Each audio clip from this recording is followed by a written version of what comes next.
आज जब मैं अपने ऑफिस से निकला तो रास्ते में रोज की तरह बहुत ही ज़्यादा ट्रैफिक था और ऊपर हल्की हल्की बरसात भी होने लगी। लाल बत्ती पर बाइक रोकनी पड़ी तो मेरा दिमाग खराब हो गया। पर एक तो ऑफिस की इतनी थकान और ऊपर से ये रेड सिग्नल। लेकिन तभी मेरा ध्यान सड़क के उस तरफ खड़ी एक लड़की पर गया। शायद वो घर जाने के लिए किसी ऑटो का इंतज़ार कर रही थी। इतने में बरसात और तेज हो गई और रेड सिग्नल भी ग्रीन हो गया। लेकिन न जाने क्यों मैं उस चेहरे को देखे ही जा रहा था। तभी गाड़ियों के शोर से मेरा ध्यान भंग हुआ और मैं आगे चल पड़ा। घर आकर मैंने माँ से कहा कि चाय मेरे कमरे में भेज दें। रात भर वही चेहरा मेरी आंखों के सामने रहा। न जाने क्यों मैं उस चेहरे को भुला नहीं पा रहा था। सुबह आज समय से पहले ही मेरी आंखें खुल गईं, तो फिर मैंने सोचा कि क्यों ना आज बालकनी में चाय का मज़ा लिया जाए। चाय लेकर जब मैं बालकनी में आया तो अचानक से मेरी नज़र सामने वाले घर पर पड़ी। वो घर बहुत दिनों से बंद था, लेकिन आज वहाँ कुछ हलचल नज़र आ रही थी। लगता है कोई नया किरायादार आया होगा। मैं ये अनुमान ही लगा रहा था कि तभी अचानक ठीक मेरे सामने उसी घर का दरवाज़ा खुला। अरे ये क्या! ये तो वही चेहरा है जो कल रात भर से मेरे जहन में अटका हुआ है। हाँ, ये वही लड़की है जिसे मैंने कल शाम को देखा था। एक पल के लिए मेरा दिमाग असमंजस में पड़ गया। क्या ये किस्मत का कोई खेल है या फिर एक महज इत्तेफाक? माँ ने मुझे खाने के लिए आवाज़ लगाई तो मैं भी नीचे चला गया। फिर मैं तैयार होकर ऑफिस के लिए निकला। मैंने बाइक स्टार्ट की और निकल गया। सारा दिन काम में उलझकर उस लड़की के बारे में भूल गया। लेकिन शाम को जब घर आया तो सामने वाली बालकनी देख फिर से उसी के ख्याल ने दिमाग को घेर लिया। रात फिर से करवटों में ही गुजर गई।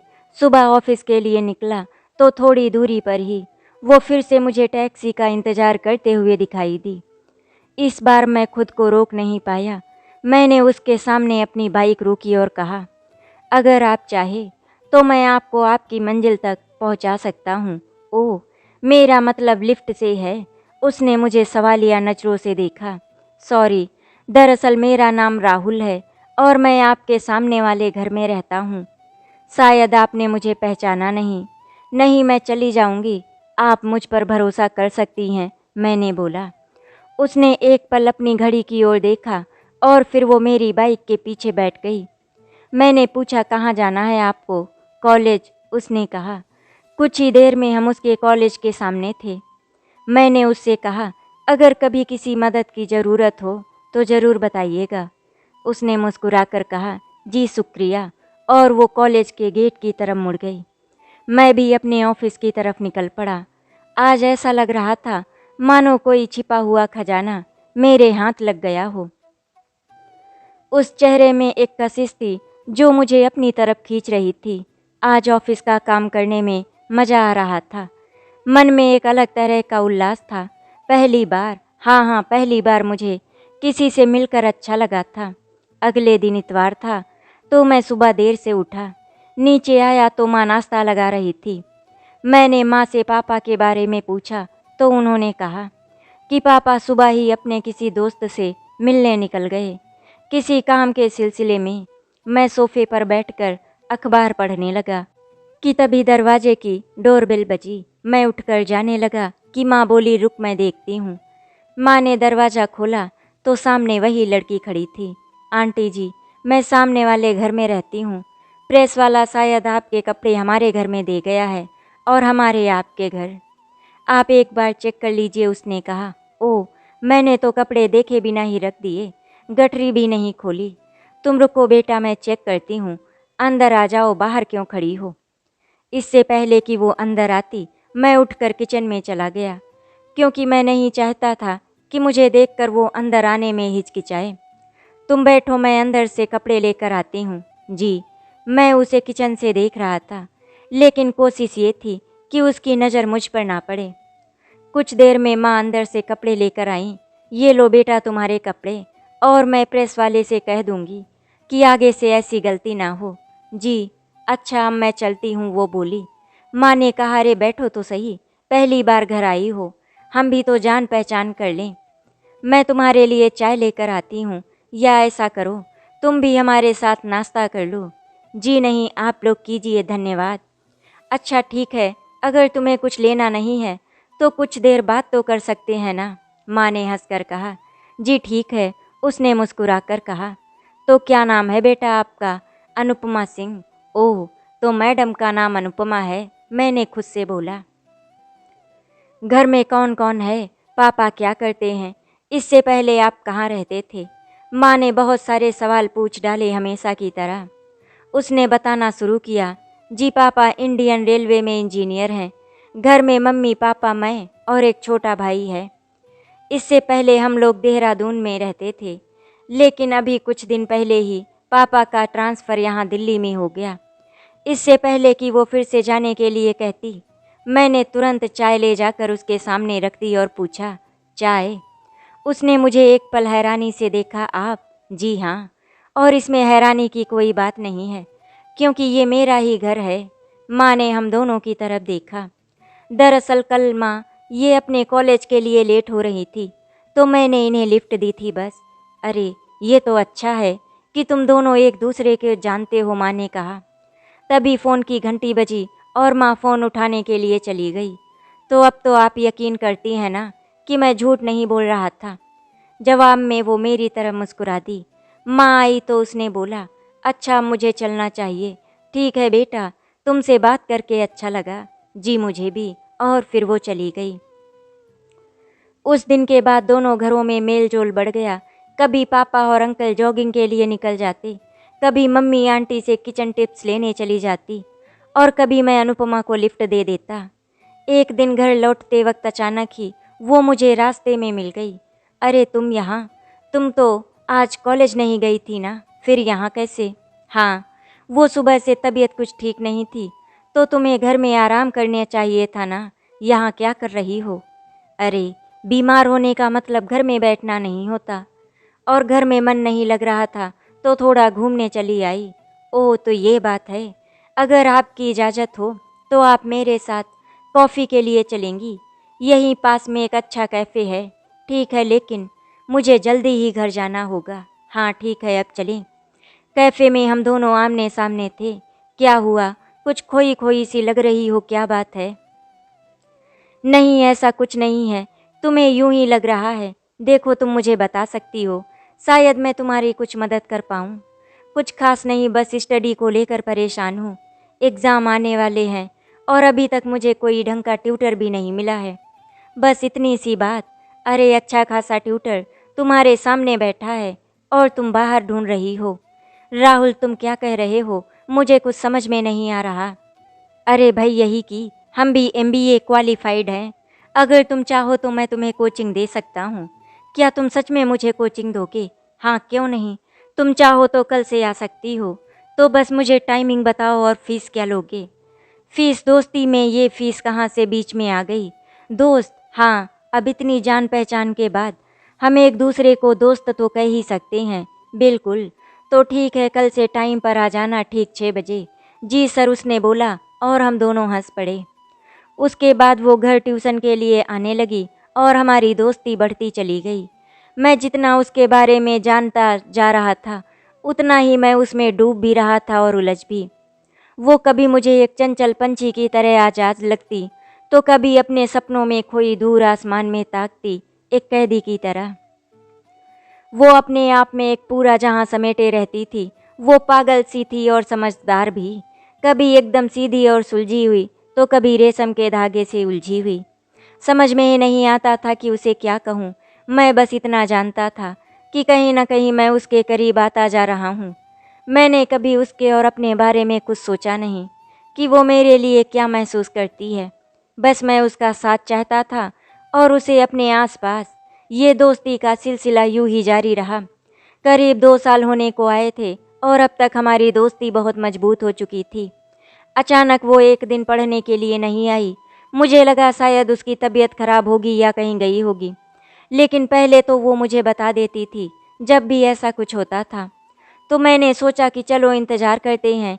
1 दिन गुजरा, 2 दिन गुजरे और फिर तीसरे दिन इंतज़ार करना मुश्किल हो गया। मैंने उसका फ़ोन भी ट्राई किया लेकिन उसने उठाया नहीं।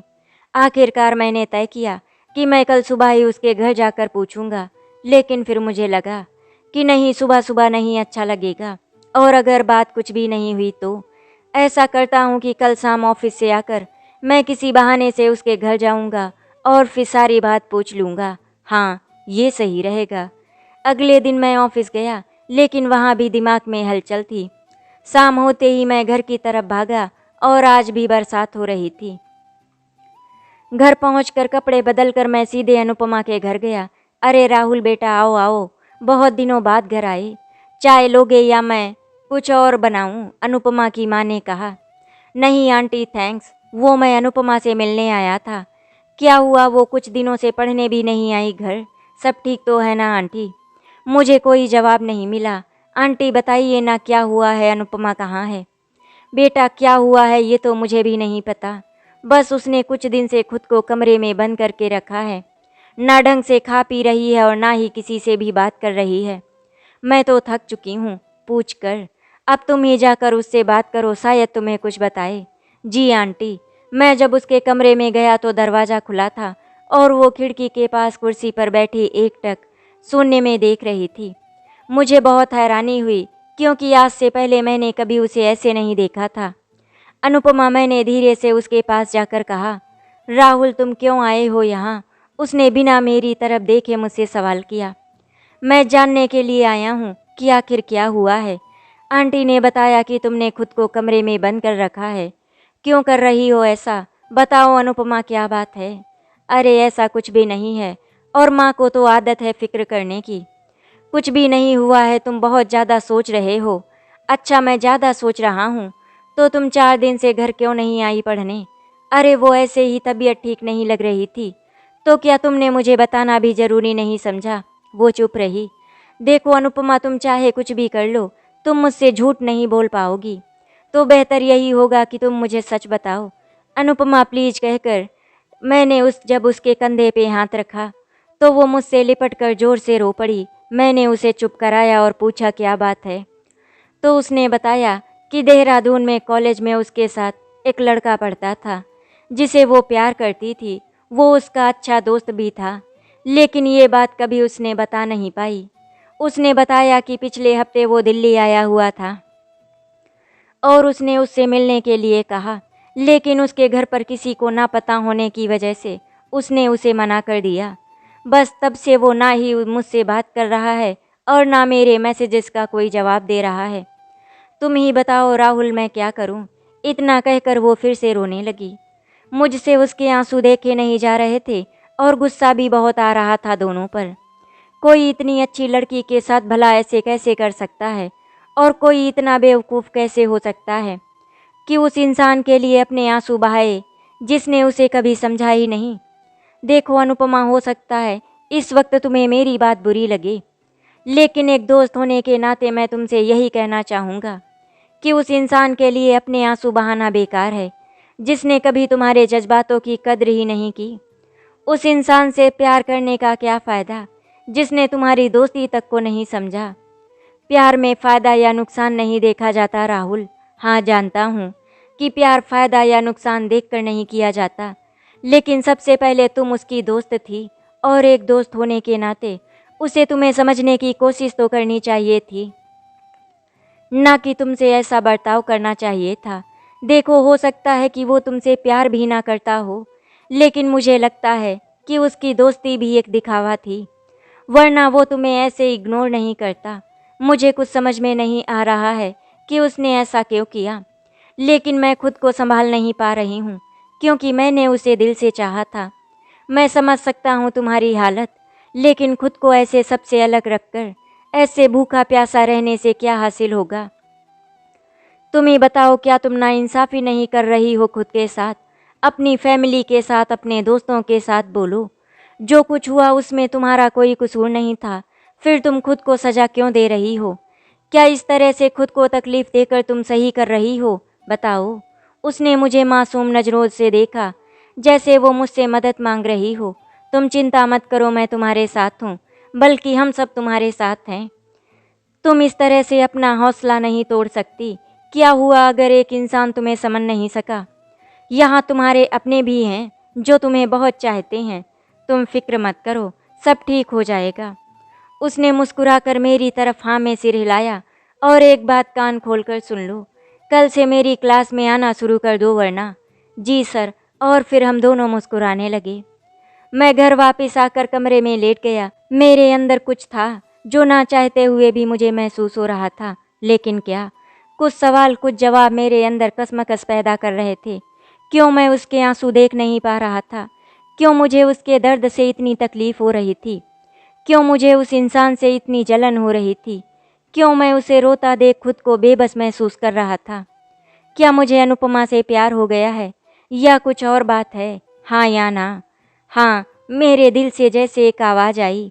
हाँ, मैं सच में अनुपमा से प्यार करता हूँ, वरना मुझे इतनी बेचैनी नहीं होती उसे ना देखकर। उसके आंसुओं से मुझे यूं दर्द नहीं होता। लेकिन अब मैं उसे और नहीं रोने दूंगा और ना ही मैं उसे कभी खुद से अलग होने दूंगा। अब मैं उसे कभी खोना नहीं चाहता, कभी नहीं।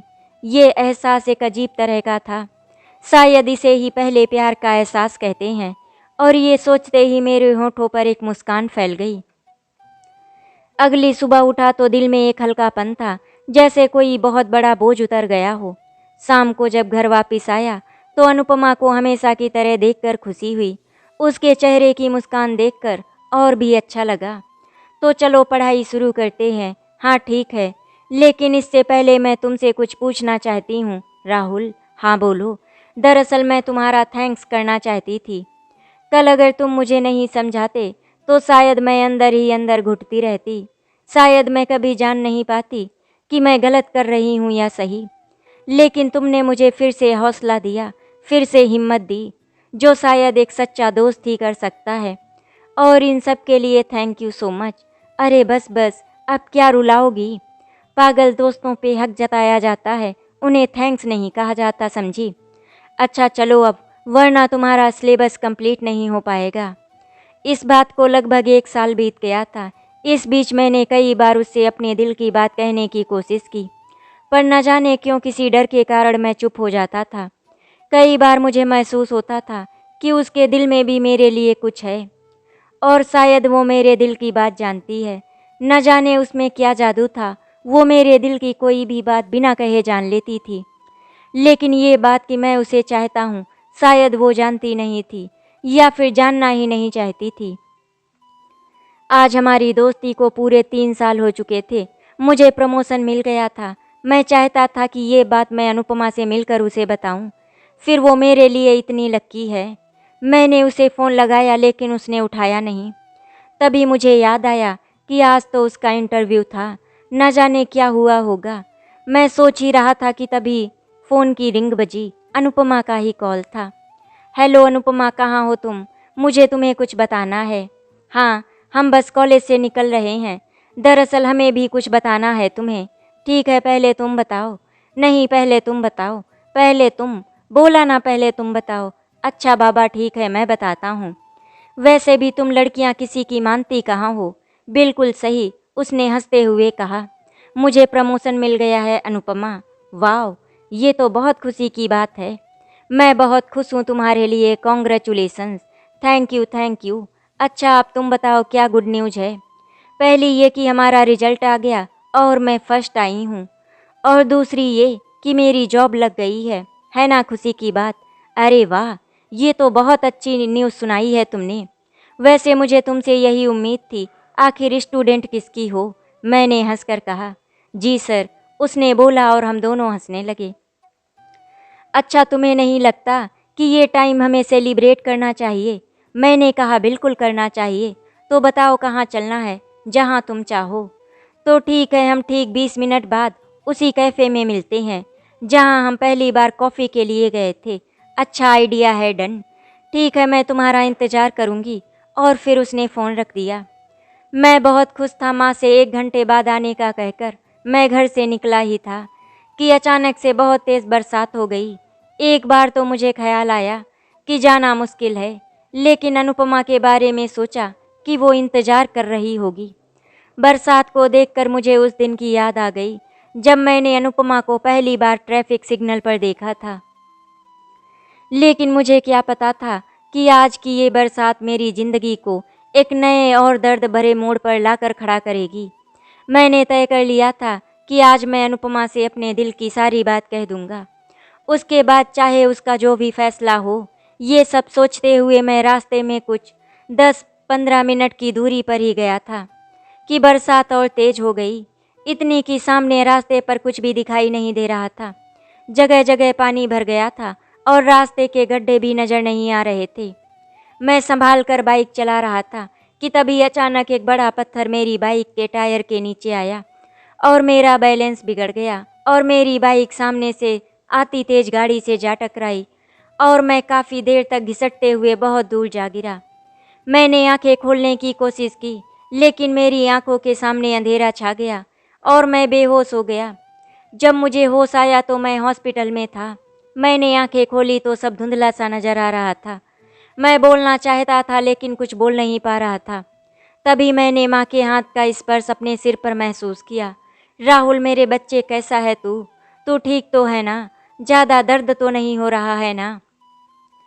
अरे तुम उसे अभी आराम करने दो, सवाल बाद में पूछ लेना, पापा की आवाज़ सुनाई दी। मैंने धीरे से कहा, माँ मैं ठीक हूँ, और मैं फिर से बेहोश हो गया। रात को मुझे पूरी तरह से होश आया। माँ पापा मेरे पास बैठे थे।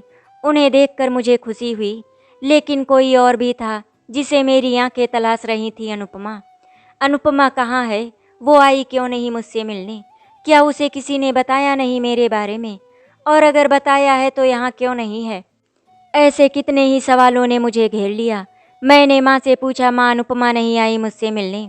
माँ ने कोई जवाब नहीं दिया। मैंने फिर से वही प्रश्न दोहराया। देख राहुल तो पिछले 2 दिनों से हॉस्पिटल में है और मैं नहीं चाहती कि तुझे कोई और तकलीफ हो। मैं ही जानती हूँ कि ये 2 दिन कैसे गुजरे हैं हमारे लिए। इसीलिए अब तू सिर्फ आराम करेगा और कोई फालतू का सवाल नहीं करेगा मुझसे, समझा? लेकिन माँ ये फालतू का सवाल नहीं है। अनुपमा मेरी दोस्त है। मुझे कुछ नहीं सुनना और ना तुझे कोई जवाब देना है। मैं डॉक्टर से पूछ कर आती हूँ कि तुझे खाने में क्या देना है। इतना कहकर माँ चली गई। मैंने पापा की तरफ देखा, लेकिन उन्होंने भी नजरें झुका ली। मुझे बहुत अजीब लगा। आखिर माँ पापा ऐसे क्यों बर्ताव कर रहे हैं? ऐसा क्या हुआ है? कुछ तो है जो ये लोग मुझसे छुपा रहे हैं, और वो क्या है ये मुझे पता लगाना पड़ेगा। अगले 2 दिन तक मैंने माँ पापा से कोई सवाल नहीं किया। हॉस्पिटल से डिस्चार्ज मिलने के बाद मैं घर आ गया, लेकिन एक ही सवाल मेरे मन को बार बार कचोट रहा था कि 5 दिन से अनुपमा मुझसे मिलने क्यों नहीं आई, और ना ही उसकी फैमिली से कोई मुझे देखने आया। आखिर ऐसी क्या बात है जो मुझसे छुपाई जा रही है? मैं अपने कमरे में बैठा ये सब सोच ही रहा था कि तभी माँ अंदर आई। राहुल, मैं घर का कुछ सामान लेने मार्केट जा रही हूँ। तुम आराम करना और कहीं बाहर मत जाना। तुम्हें कुछ चाहिए? नहीं माँ, ठीक है कहकर माँ चली गई। मुझे लगा यही सही मौका है सच का पता लगाने का कि आखिर क्या बात है। पापा को ऑफिस से आने में अभी वक्त था और माँ 1-2 घंटे से पहले आएगी नहीं। लेकिन मैं चुपचाप घर से बाहर निकला और सीधा अनुपमा के घर का दरवाज़ा खटखटाया। दरवाज़ा खोलते ही आंटी मुझे देखकर पहले तो हैरान हो गई, फिर खुशी से बोली, राहुल बेटा तुम कब आए? तुम ठीक तो हो ना? बहुत खुशी हुई तुम्हें देखकर। भगवान का लाख लाख शुक्र है कि तुम अब बिल्कुल ठीक हो। आओ अंदर आओ ना। मैं अंदर चला गया। तुम बैठो, मैं तुम्हारे लिए कुछ लेकर आती हूँ। न जाने मुझे उन्हें देखकर ऐसा लगा कि मेरे आने से पहले वो रो रही थी, जैसे उन्हें कोई दुख था, लेकिन मेरे सामने वो उसे छुपाने की कोशिश कर रही थी। नहीं आंटी, मुझे कुछ नहीं चाहिए। मैं बस यहाँ आपसे बात करने आया हूँ। कौन सी बात बेटा? और मुझे लगता है कि तुम्हें यहाँ इस तरह नहीं आना चाहिए था। क्यों आंटी, क्यों नहीं आना चाहिए था? मैं भी तो आपके बेटे जैसा हूँ, और यहाँ मैं कोई पहली बार नहीं आया हूँ। तो अब ऐसा क्या बदल गया कि आप मुझे ऐसा कह रही हैं? बताइए ना आंटी। देखो बेटा, कुछ सवालों का कोई जवाब नहीं होता। बेहतर होगा कि तुम यहाँ से चले जाओ। अगर तुम्हारी माँ को पता चला कि तुम यहाँ हो तो उन्हें अच्छा नहीं लगेगा। नहीं आंटी, आज चाहे जो हो जाए, मैं अपने सवालों के जवाब लिए बिना वापस नहीं जाऊँगा। और मुझे पता है कि मेरे सवालों के जवाब सिर्फ आप मुझे दे सकती हैं। इसीलिए मैं आपसे हाथ जोड़कर विनती करता हूँ, प्लीज़ मुझे बताइए कि क्या हुआ है, अनुपमा कहाँ है? माँ और पापा आप लोगों के बारे में बात क्यों नहीं करना चाहते? प्लीज़ बताइए मुझे। आंटी की आंखों से आंसू बहने लगे। ऐसा लग रहा था जैसे वो कोई बहुत बड़ा बोझ लिए बैठी हैं अपने दिल में। लेकिन क्या यही मुझे जानना था? आंटी ने बताना शुरू किया। उस शाम अनुपमा कैफ़े में तुम्हारा इंतज़ार कर रही थी कि तभी उसके पास एक फ़ोन आया।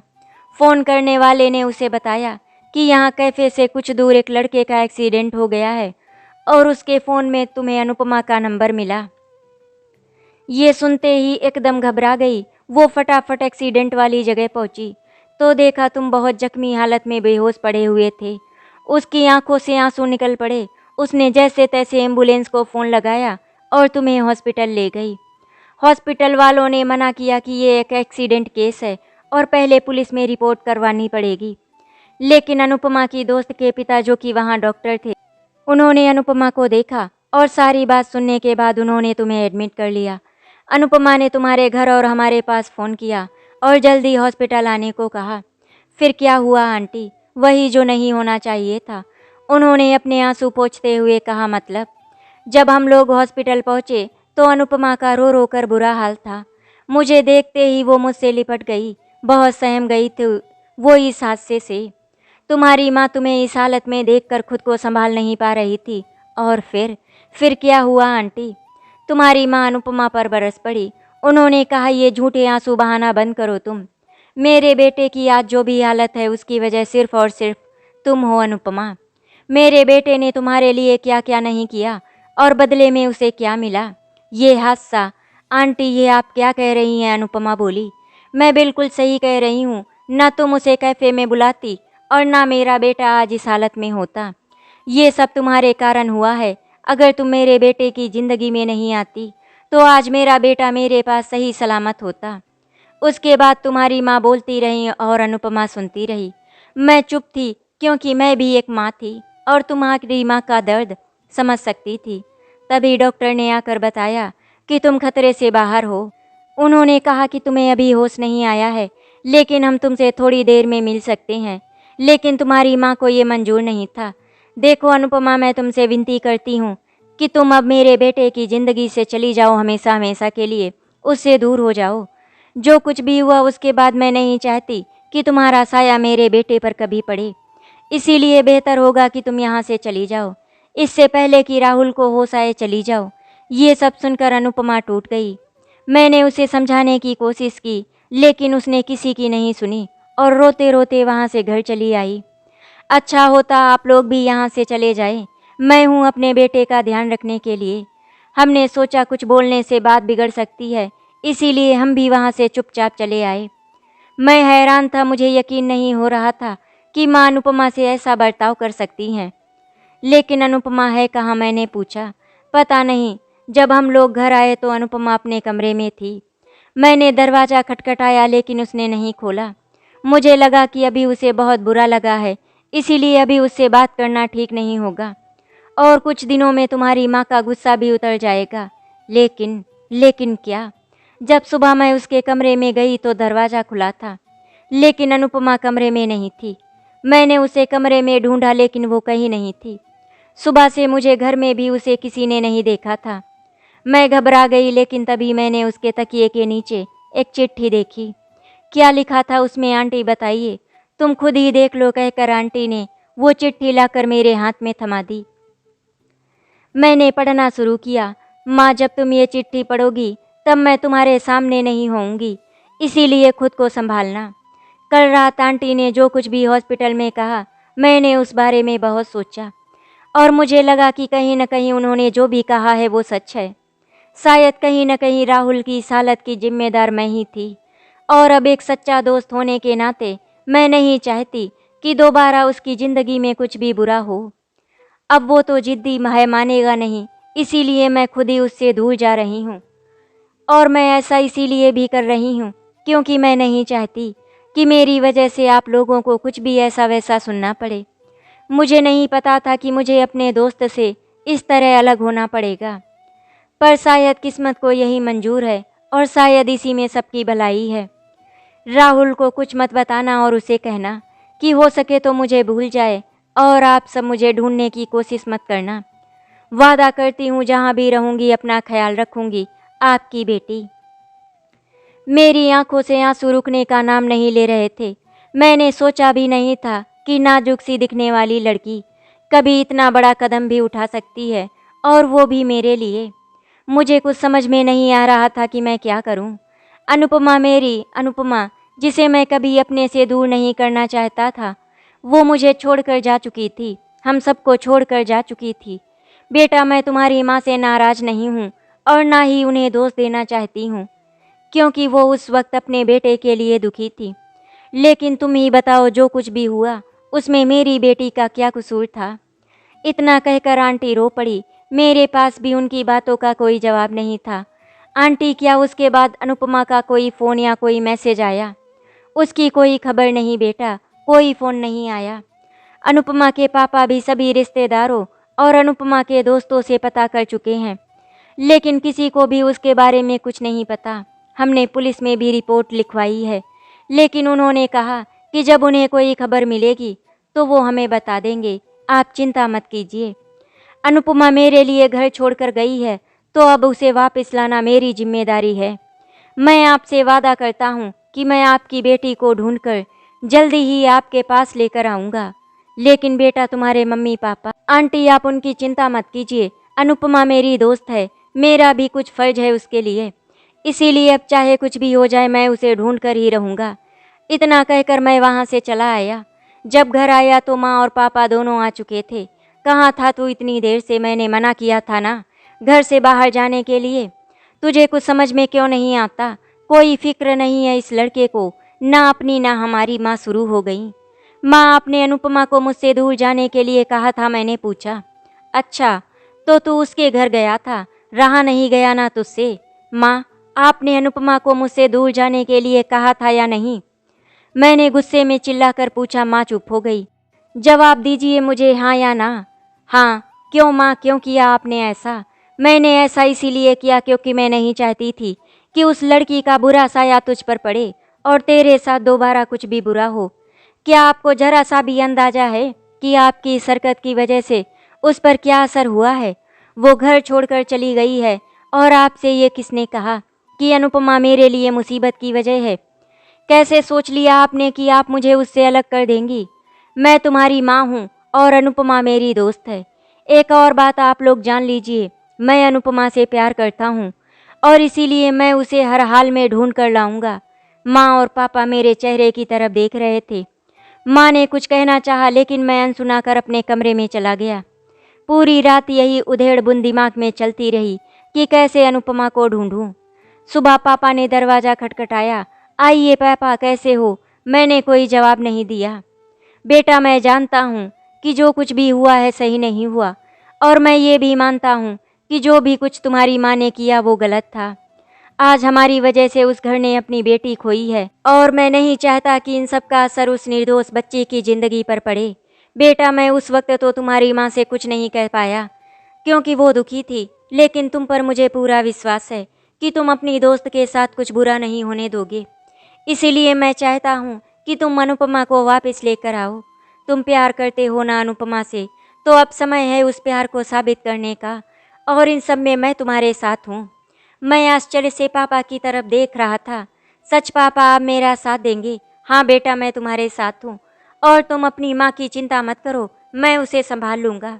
बेटा, सच्चा प्यार जिंदगी में बहुत मुश्किल से मिलता है, और अगर तुम्हें मिल जाए तो उसे खोना नहीं चाहिए। मैं खुशी से पापा के गले लग गया। मुझे नहीं पता था कि पापा मुझे इतने अच्छे से समझते हैं। बस तब से मैंने अनुपमा की तलाश शुरू कर दी। देहरादून, नैनीताल, जहाँ उसका ननिहाल था, सब जगह पता किया। जहाँ जहाँ तक अनुपमा के होने का अंदेशा था, सब जगह ढूंढा। उसकी जॉब जिस कंपनी में लगी थी उसमें भी कॉल किया, लेकिन वहाँ इस नाम से कोई ज्वाइनिंग नहीं हुई थी। तकरीबन 6 महीने बीत चुके थे, और इस बीच कई बरसातें चली गई थी उसे याद करते हुए, लेकिन अनुपमा का कहीं पता नहीं था। अब तो मेरी उम्मीद की लौ भी डगमगाने लगी थी, लेकिन फिर भी मैंने हिम्मत नहीं छोड़ी। आखिरकार मैंने भगवान से प्रार्थना की कि अब वही मुझे कोई रास्ता दिखा सकता है। एक दिन शाम को जब घर वापस आया तो माँ ने मुझे एक लिफाफा थमाया। क्या है इसमें? तेरे लिए कुरियर आया है, खोल के देख जरा क्या है। ठीक है, मुझे लगा शायद अनुपमा का कोई लेटर हो, इसीलिए मैं दौड़कर कमरे में गया और लिफाफा खोला। लेकिन उसमें तो मुंबई में होने वाले किसी कथा सम्मेलन का इनविटेशन था। दरअसल अनुपमा को कहानी लिखने का बहुत शौक था और उसी के कहने पर मैंने ऐसी ही एक कहानी लिखकर भेजी थी। बस इसीलिए ये इनविटेशन आया था मुझे।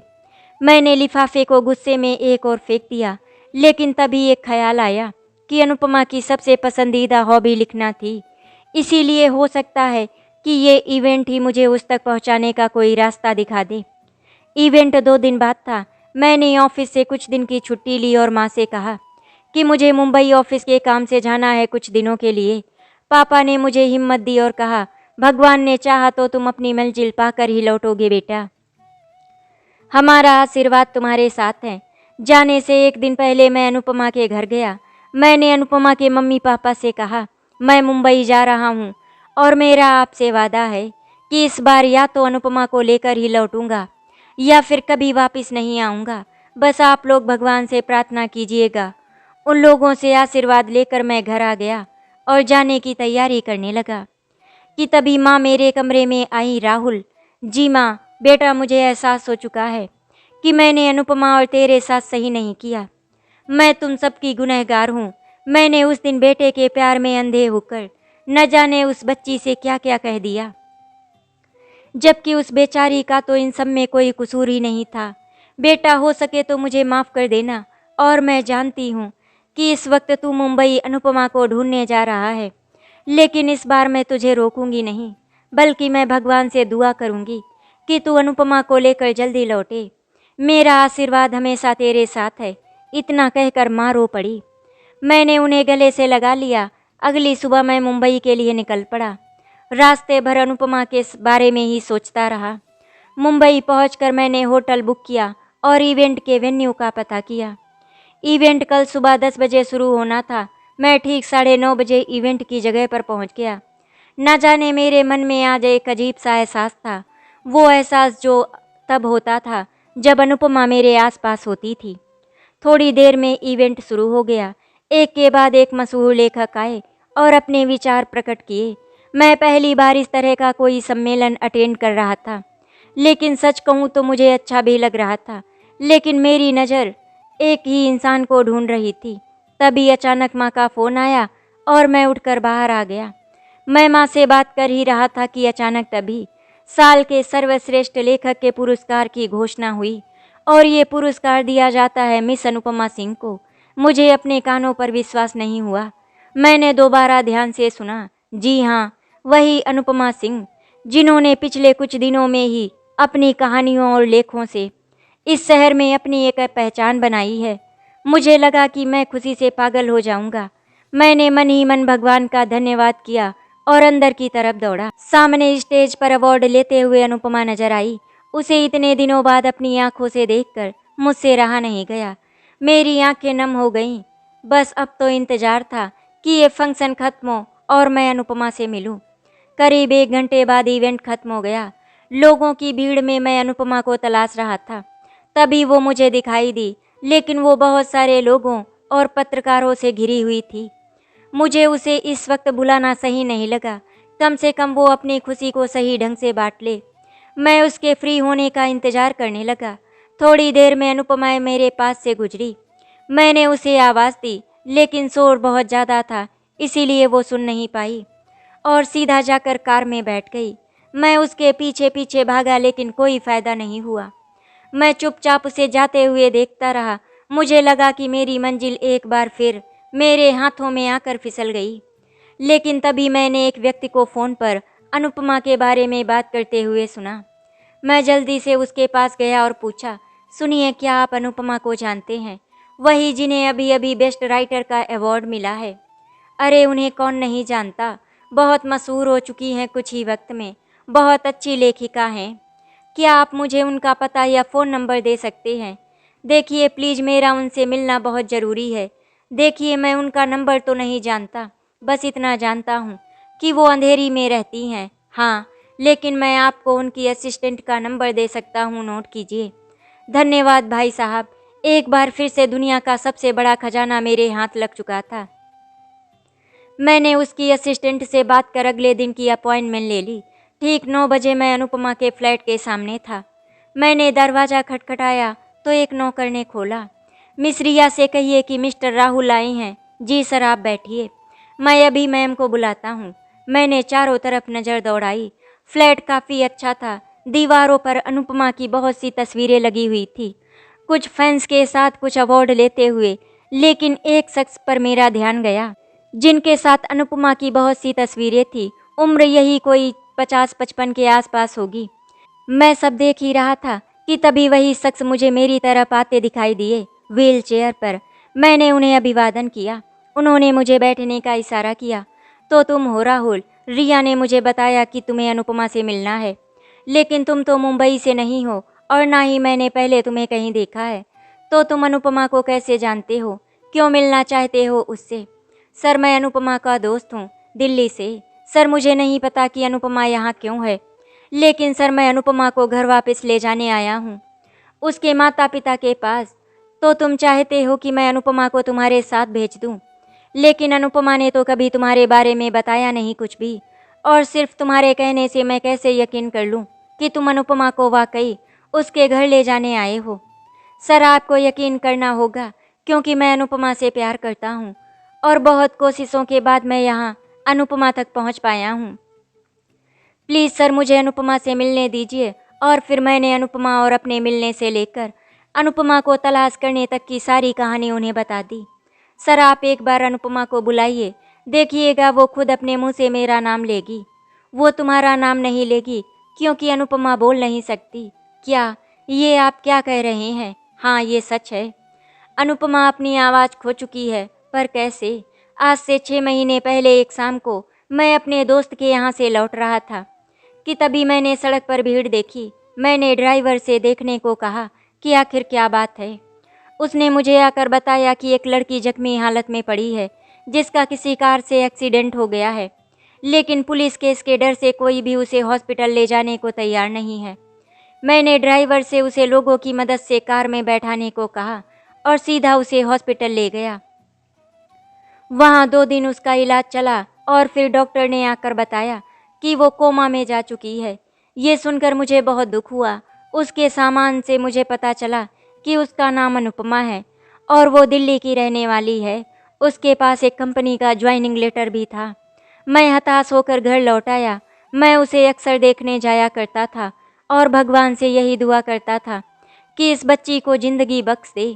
मुझे उसे देखकर अपनी बेटी की याद आती थी, क्योंकि आज से 5 साल पहले एक रोड एक्सीडेंट में मैं अपनी बीवी, बेटी और अपने पैरों को खो चुका हूँ। उसके 2 महीने बाद मुझे डॉक्टर का फ़ोन आया कि अनुपमा को होश आ चुका है। मैं बहुत खुश था, लेकिन जब मैं हॉस्पिटल पहुँचा तो डॉक्टर ने मुझे बताया कि अनुपमा अपनी आवाज़ खो चुकी है। मुझे इससे धक्का पहुँचा, लेकिन मैंने तय किया कि मैं किसी भी कीमत पर अनुपमा को कमज़ोर नहीं पड़ने दूंगा।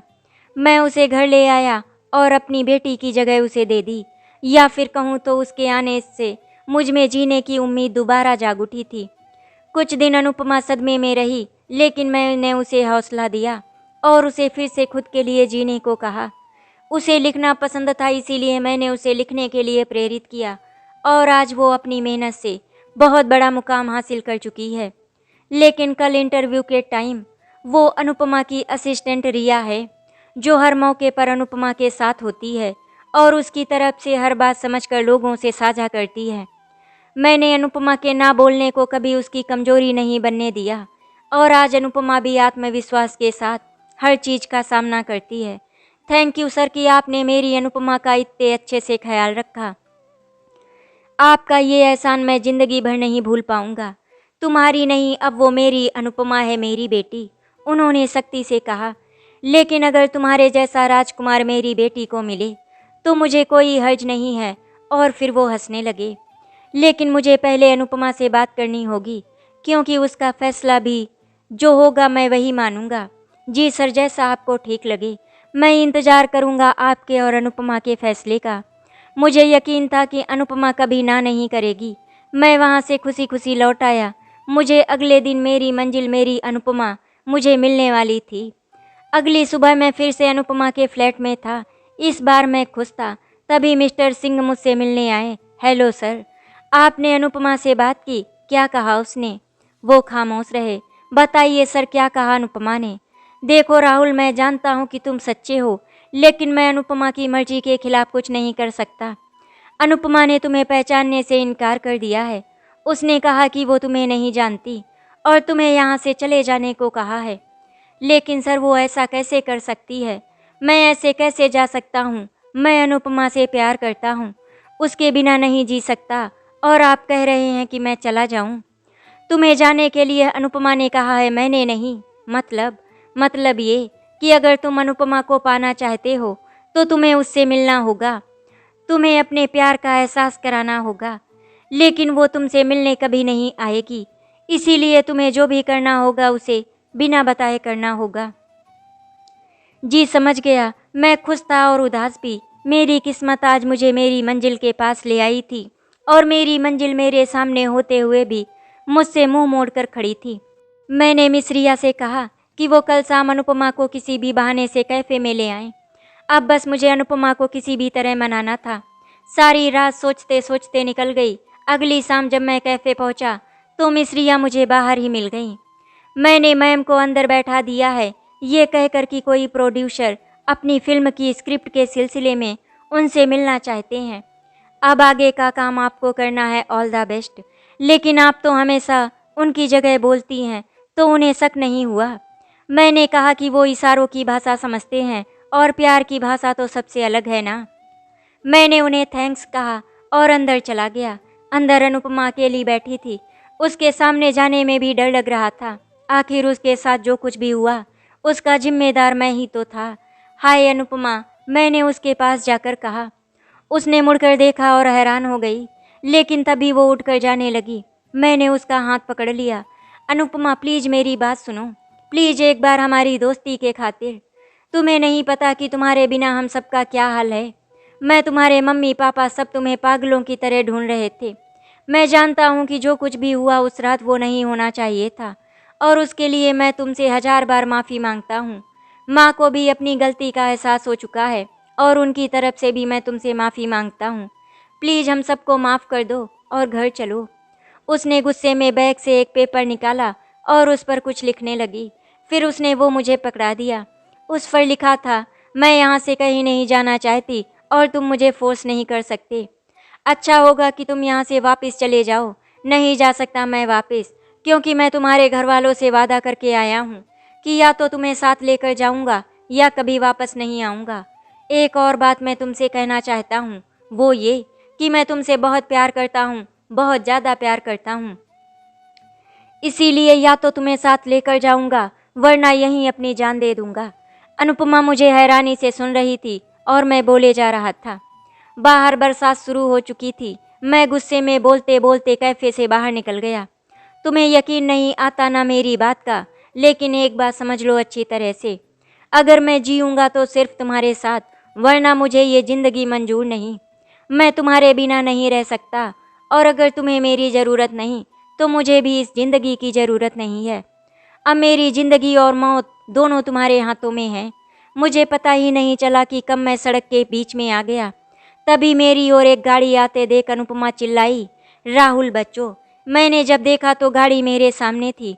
मैं एक पल के लिए सहम गया कि तभी अनुपमा ने मुझे धक्का दिया और हम सड़क के किनारे जा गिरे।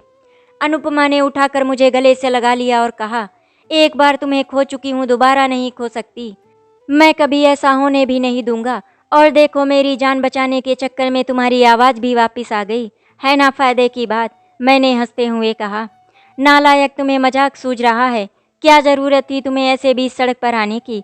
अगर तुम्हें कुछ हो जाता तो? उसने गुस्से में कहा। अरे कुछ हुआ तो नहीं ना, बल्कि मेरी मंजिल यानी कि तुम मुझे मिल गई। अब बताओ, कभी मुझे छोड़कर जाओगी? मैंने बनावटी गुस्से में कहा। कभी नहीं, उसने मुस्कुराते हुए बोला और मैंने उसे गले से लगा लिया। उसके बाद मैंने और अनुपमा ने मिस्टर सिंह से जाने की अनुमति मांगी और फिर मैं उसको लेकर घर आ गया। राहुल के साथ अनुपमा को देखकर उसकी मम्मी बहुत ही खुश हो गई। दौड़कर उन्होंने अनुपमा को गले लगा लिया। उसके बाद अनुपमा की माँ ने राहुल को भी गले से लगा लिया और उसे ढेर सारा आशीर्वाद दिया। जैसे ही राहुल की माँ को पता चला कि अनुपमा मिल गई है, वो भी उससे मिलने के लिए आ गई और उन्होंने अनुपमा से अपने किए की माफ़ी मांगी। साथ ही साथ में अनुपमा की माँ से अनुपमा को अपने घर की बहू बनाने की मांग रख दी। अनुपमा की माँ ने तुरंत हाँ कर दिया, क्योंकि उन्हें अपनी बेटी अनुपमा के लिए राहुल तो पहले से ही बहुत पसंद था। आज दोनों परिवार ही खुश थे। मैं और अनुपमा एक दूसरे को देखकर मुस्कुरा रहे थे और फिर कुछ दिनों के बाद धूमधाम से हमारी शादी हो जाती है। आज हम एक दूसरे के साथ बहुत ही खुश हैं। आशा करती हूँ आपको हमारी कहानी अच्छी लगी होगी। अगर आपको हमारी कहानी अच्छी लगी तो वीडियो को लाइक एंड शेयर करें, चैनल को सब्सक्राइब करें। वीडियो देखने के लिए आपका धन्यवाद।